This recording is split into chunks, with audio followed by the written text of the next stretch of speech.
High!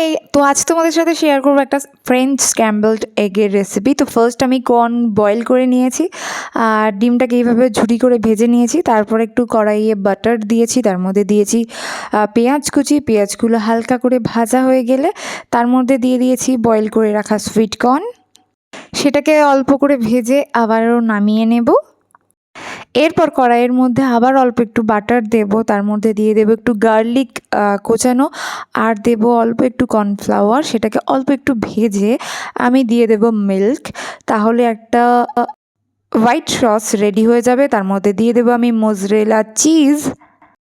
এর মধ্যে দিয়ে দেবো আগে থেকে ভেজে রাখা ডিম, সুইট কর্ন আর পেঁয়াজ। এটাকে একটু স্পাইসি বানানোর জন্য এর মধ্যে দিয়ে দেবো চিলি ফ্লেক্স অ্যান্ড অরিগানো। এটাকে আর কিছুক্ষণ রেখে নামিয়ে নিলেই রেডি হয়ে যাবে আমাদের ফ্রেঞ্চ স্ক্র্যাম্বলড এগ।